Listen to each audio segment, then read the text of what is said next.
¿Qué tal? Estamos ya de regreso aquí en Los Periodistas y nos da muchísimo gusto tener aquí con nosotros a la colega periodista, a Leila Guerriero.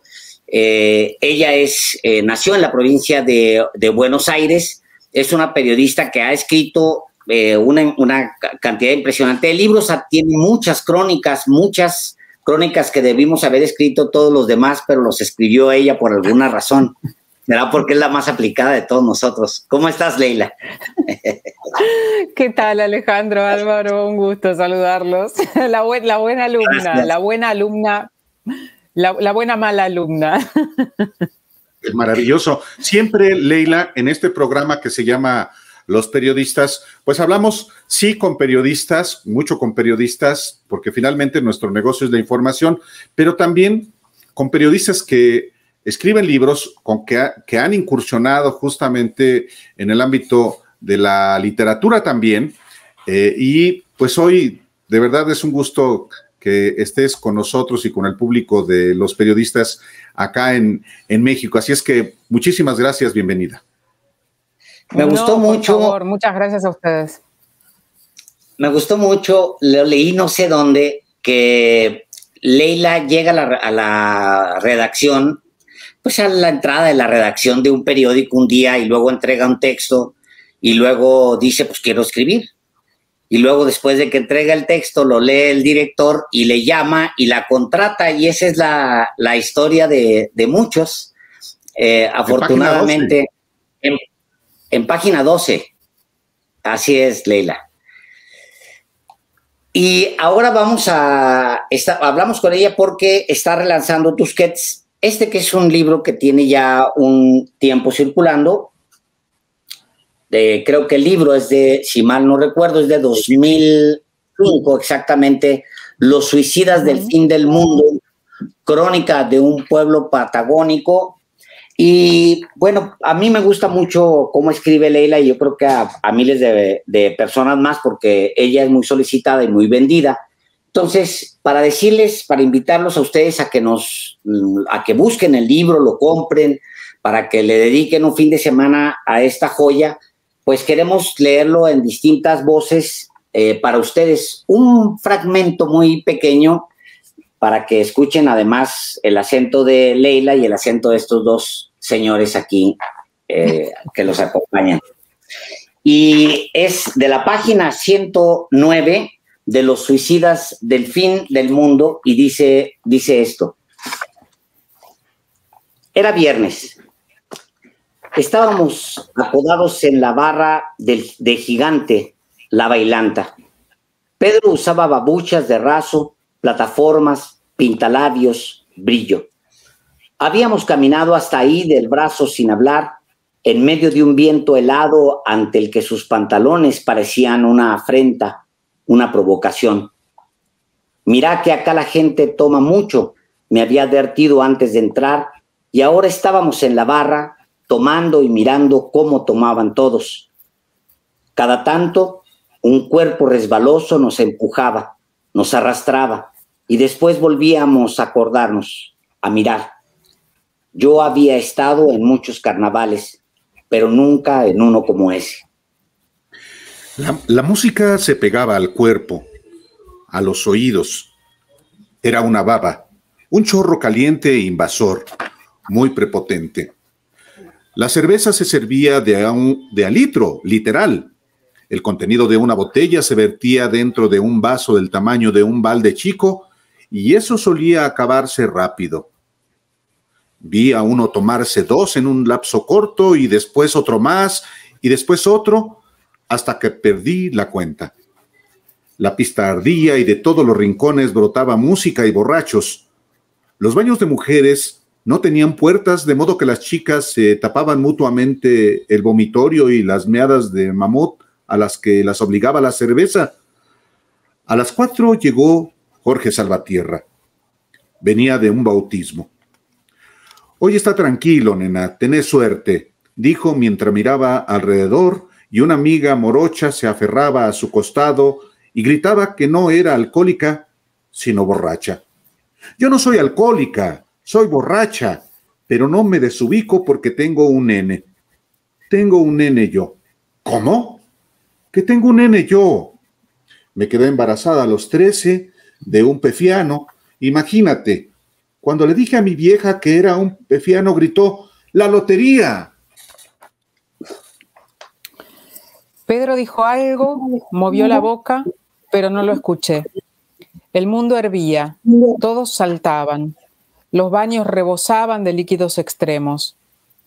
Venite a casa mañana, corazón, me gritó Jorge. Así te muestro mi peluquería, ahora no se puede hablar. Cuando me di vuelta, Pedro ya no estaba. Era más de la 1 de la tarde cuando salí del hotel hacia la casa de Jorge. No había nadie en la calle. El viento sumergía a la ciudad en un velo triste de polvo. La peluquería Glamour no tenía cartel, pero era fácil de encontrar. Estaba en la avenida Perito Moreno y era la única ventana que permanecía abierta. Golpeé un rato o toqué timbre, hasta que una voz estrangulada preguntó ¿quién es? Leila. Con aires de Gloria Swanson, la voz dijo, ¡ay, corazón, discúlpame, me arreglo y te abro! Jorge tenía cara de resaca y 2 ganchitos de metal en el pelo, de los que usan las mujeres para atarse ruleros. Pasá, nena, tomemos mate. Era sábado, el despertar de un día agitado. Eso de andar por la vida contando historias no es poca cosa. ¿Qué le gusta más a Leila?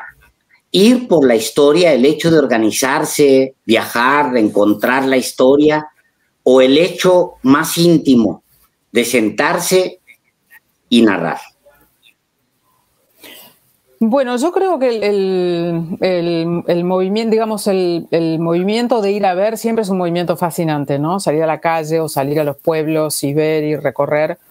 Y el momento de la escritura tiene un momento que es muy pesado, que es muy difícil de atravesar, que es el vencer la inercia de no querer sentarse a escribir, ¿no? Uno siempre quiere escribir, pero lo que quiere hacer es llegar a ese momento en el que el texto está ya como armado, más cocinado, en el que empieza el verdadero trabajo de escritura que tiene que ver con la corrección infinita de, ¿no? La revisión de las versiones del texto, etcétera, etcétera. La verdad es que, no sé, la escritura no existe sin ese primer momento, con lo cual sería difícil que yo dijera, bueno, me gusta escribir, pero no me gusta todo eso. No, creo que los 2 momentos... Y los 2 momentos tienen situaciones de extremo hastío, de extremo cansancio. Cuando uno está reporteando en territorio, haciendo el trabajo de campo, hay momentos en los que uno está cansado y hay momentos muy aburridos también, y hay momentos en los que no pasa nada, hay entrevistados que no aparecen. Les pasará a ustedes también, ¿no? Como entrevistas en las que uno piensa que va a sacar un montón de cosas y no pasa absolutamente nada. Y el momento de la escritura, bueno, es un momento difícil porque uno tiene que recoger toda esa enorme cantidad de material que tiene. Por supuesto que no todo eso puede entrar en un texto, por más que sea un libro, por más que uno no tenga un límite de espacio, porque uno tiene que priorizar, no todo puede ser importante, porque si todo es importante, finalmente nada es importante. Y atravesar esos primeros días de escritura, que en el caso de un libro son más que días, son semanas, me cuesta bastante hasta tener un poco la historia global, el dibujo de la situación, pero la verdad es que cuando uno llega hacia el final del proceso, la satisfacción que produce el hecho de llegar a un texto que uno lo deje conforme es un estado de plenitud que lamentablemente dura muy poco. Ojalá le durara a uno mucho más tiempo del que dura. Suele evaporarse muy rápidamente, ¿no? Pero ese sentimiento de plenitud es un sentimiento que, salvo en el reporteo, se alcanza en chispazos, en momentos de euforia, en momentos que uno siente que encontró algo, que vio algo, pero no es tan permanente. Hacia el final del momento de escritura esa plenitud es mucho más permanente, pero bueno, como les digo, desaparece rápido.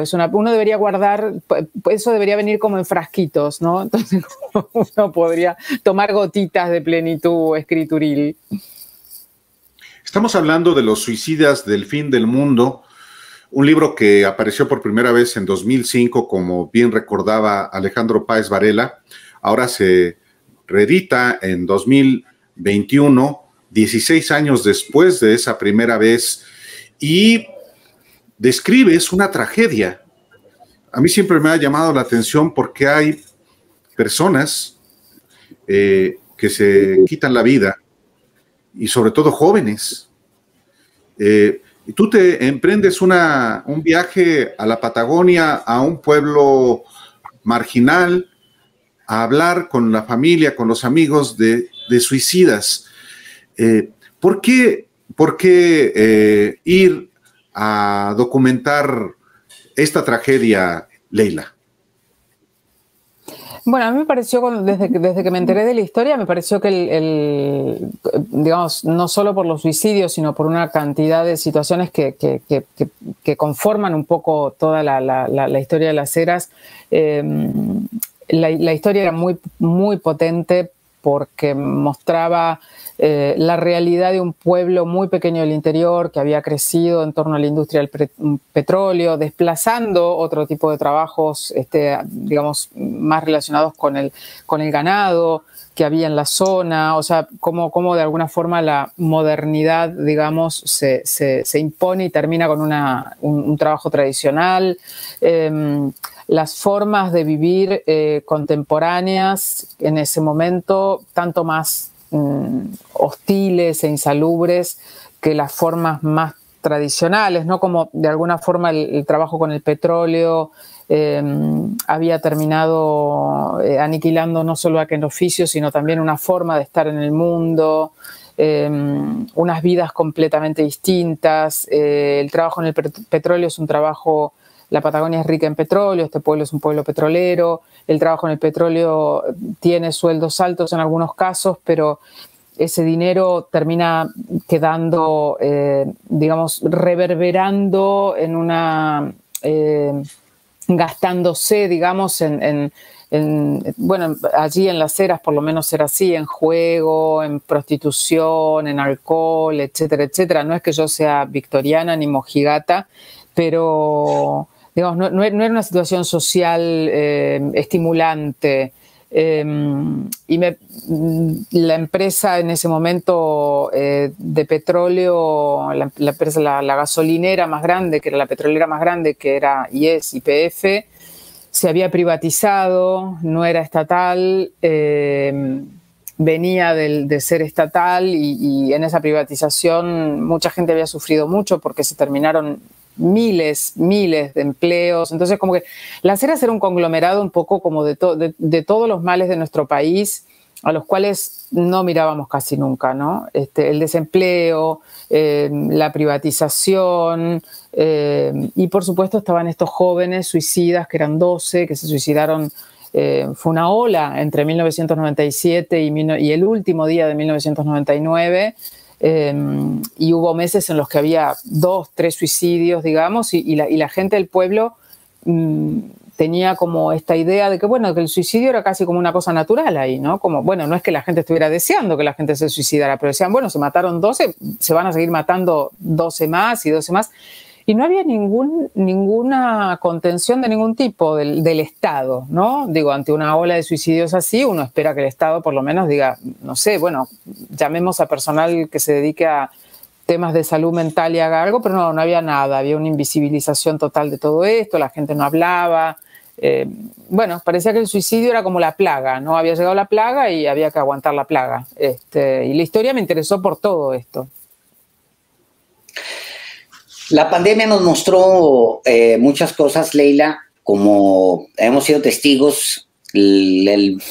Primero evidenció la ausencia del Estado, durante estas últimas décadas, que fue abandonando el sector salud, y de repente desde los países más poderosos hasta los más pequeños nos encontramos con que, pues sí, los estados nacionales habían decidido diluir la salud, los sistemas de salud, y entregarlas a los privados. Es un mal que padeció América Latina, pero también el resto del planeta. Ahora, el suicidio es muy particular porque las tasas no necesariamente reflejan, se adhieren a la pobreza, porque hay suicidio alto en países muy ricos del norte, por ejemplo, y hay detonantes que son los que en ciertas sociedades pues provocan los suicidios masivos como que el que usted va y encuentra en este pueblo, Leila. ¿Qué encuentra, además de, pues sí, las historias que va y cuenta usted, que va y trae en esta pieza? ¿Qué es lo que encuentra? ¿Qué arroja a ciertas sociedades al suicidio? No, mira, es imposible dar una respuesta sobre eso porque básicamente la respuesta, incluso de hecho yo en el libro no hay una respuesta lineal a qué es lo que pasó, se mataron por esto. Es imposible tener una respuesta, precisamente porque es algo tan complejo y tiene que ver con algo muy individual, muy íntimo, pero también con una situación social, con una presión o lo que fuere externa muy fuerte, es que esa respuesta es absoluta. Digamos, si alguien tiene la respuesta, uno podría pensar que es la persona que se ha suicidado, pero ni siquiera podríamos decir que es del todo así. Nunca hay como una respuesta reduccionista y lineal a eso. Vos sabés que las estadísticas sobre el tema del suicidio son bastante pocas, escasas, es un tema súper tabú, casi no se habla de eso.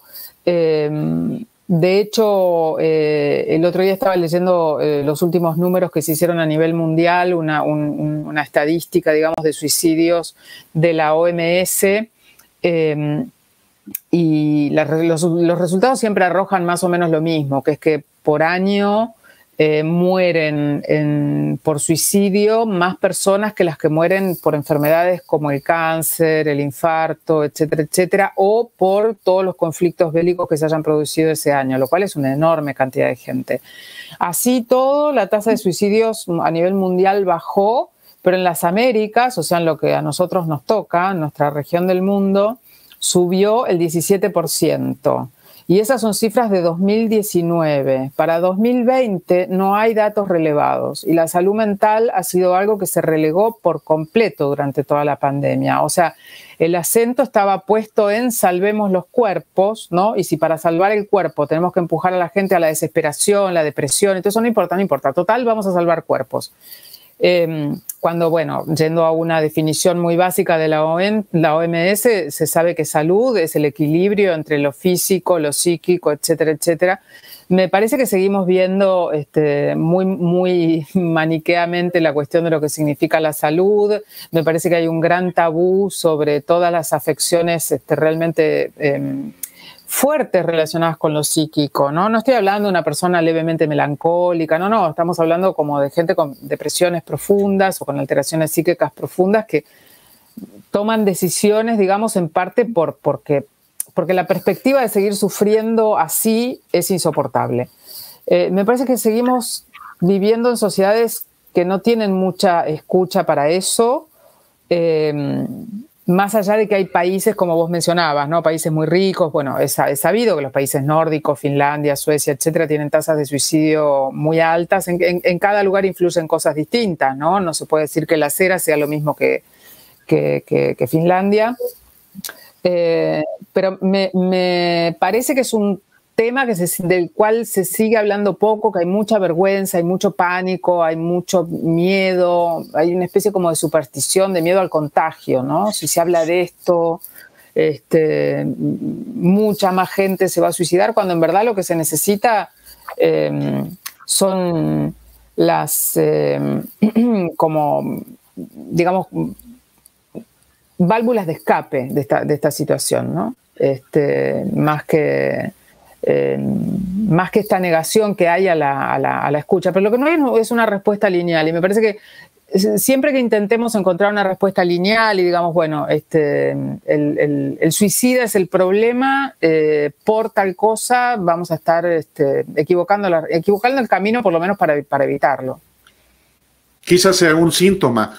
Es imposible, Leila Garriero, que uno pueda sustraerse a un contexto en el que ocurren este tipo de hechos que tú describes en Los suicidas del fin del mundo. Estamos hablando de una historia a finales de la década de los 90, principios que hay un contexto en Argentina como hay un contexto en América Latina.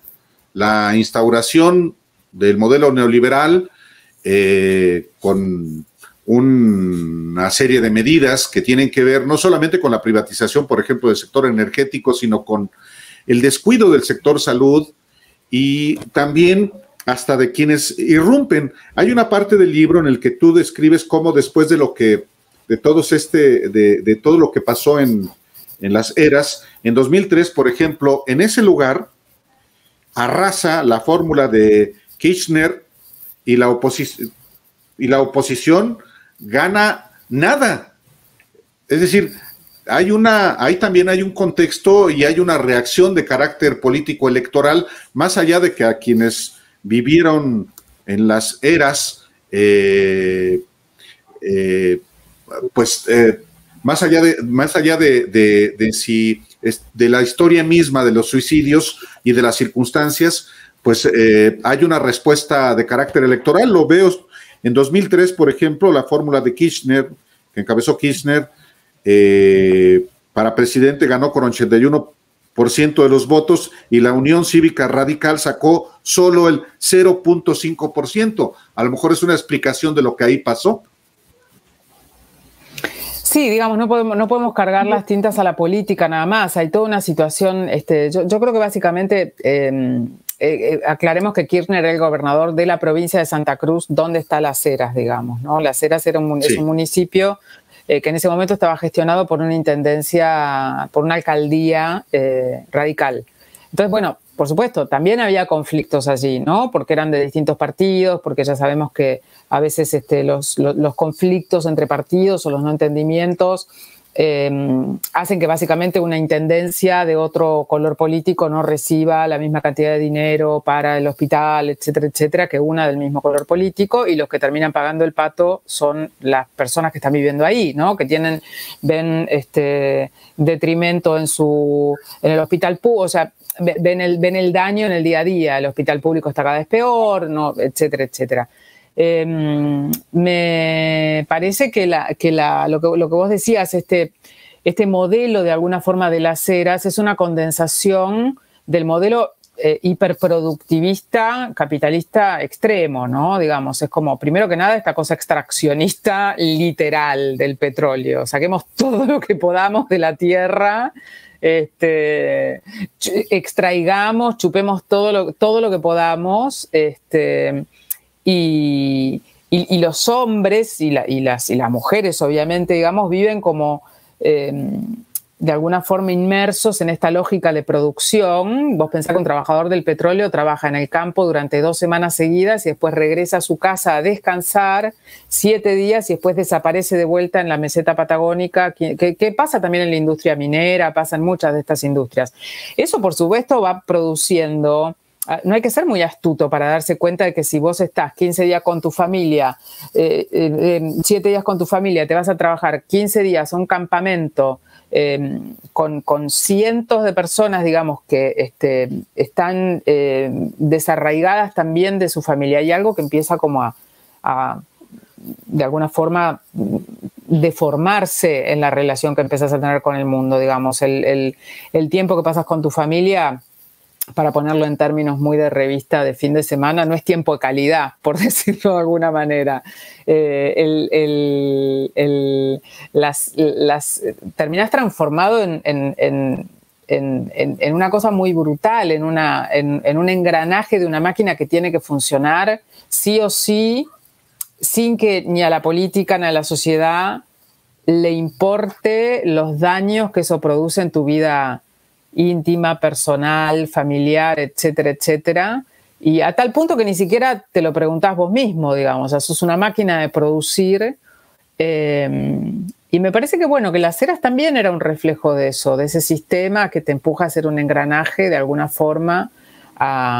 En algunos lugares es así y en otros lugares es un sistema que te empuja a ser un engranaje en una ciudad, digamos, con más comodidades y todo, pero también por ahí tenés un bufete de abogado y trabajás 16 horas por día y ves a tu familia 10 minutos y es como, ¿no? Como toda la misma la misma lógica, pero bueno, en este lugar tenía además esos condimentos de que todo esto pasa en el medio de la meseta patagónica, sin que nadie le preste atención desde el Estado central, con una diferencia de posibilidad de acceso a cosas básicas en ese momento, como la luz, el agua, etcétera, el abastecimiento de alimentos, porque las rutas se cortan por conflictos, porque las rutas se cortan por la nieve, porque, bueno, la sensación, el mensaje que vos le estás mandando a la gente desde el Estado central o no tan central, provincial, es, ¿saben qué? No nos importan nada. O sea, trabajen, cállense. En las ciudades grandes queremos estar calentitos y tener nuestro petróleo para que nos funcionen las estufas y todo esto, y los autos, pero hagan su trabajo y no reclamen nada, ¿no? Es como duro eso también. Y por supuesto genera mucho encono. En el libro todo el tiempo la gente dice ustedes allá en el norte, refiriéndose a los de Buenos Aires, como si la gente de Buenos Aires viviera en otro país. Y la verdad es que literalmente vivimos en otro país. Claro, que son situaciones que se potenciaron, pues sí, con el capitalismo salvaje, etcétera, todo lo que hemos vivido las últimas décadas en la región. Leila, usted, o más bien le digo a quien nos ve y nos escucha, que Leila tiene una prosa privilegiada, muy premiada, es una delicia leerla, por lo menos creo que dentro de nuestro mundo, el mundo de los periodistas, pues es una persona que destaca por muchas razones y entre ellas por su prosa. Mi pregunta es, Leila, si usted acepta la mano del editor, porque muchos no aceptan mano de editor. ¿Qué tanto participa un editor cuando usted entrega un manuscrito? ¿Qué tanto participa un editor en su texto? No, mira, yo también soy editora, así que la verdad es que muy difícilmente yo diría no acepto la mano de un editor porque estaría hablando, o sea, no creyendo en otro oficio que tengo y que aprecio mucho y que disfruto mucho y del que aprendo mucho. No, por supuesto, yo no soy de esas personas que dicen mi texto no lo toca nadie, pero tengo una conversación con los editores. En general, los textos que entrego, no quiero vanagloriarme de nada porque no es vanagloria, pero digo, no hay cambios de propuestas radicales, la estructura está mal o no nos gusta, qué sé yo, no se entiende, esas cosas no pasan, pero yo creo que eso tiene que ver también un poco por, qué sé yo, porque hace muchos años que escribo y sin dudas las primeras conversaciones con los editores tenían, sí, a veces que ver con eso, mira, acá no se entiende, el final está un poco por debajo de la calidad del resto del texto, etcétera. Tiene que ver con eso, con, qué sé yo, que uno hace un oficio durante mucho tiempo y se supone que al final, por más torpe que uno sea, lo termina aprendiendo. Tiene que ver también con que yo soy bastante, no sé, como cuando alguien me hace un señalamiento y yo encuentro que ese señalamiento es un señalamiento inteligente y lo aprecio, suelo como incorporarlo rápido. O sea, si alguien me marca algo, a mí después me da mucha vergüenza equivocarme con lo mismo. Me da pudor en serio. O sea, si alguien me dice, no, mira, o sea, hay que citar la fuente de tal cosa, o cómo no vas a poner el año y la editorial en que se publicó este libro. Bueno, yo eso no me lo capaz es algo que alguien me dijo en 1998. Yo nunca más dejé de poner la editorial y el año de publicación de un libro.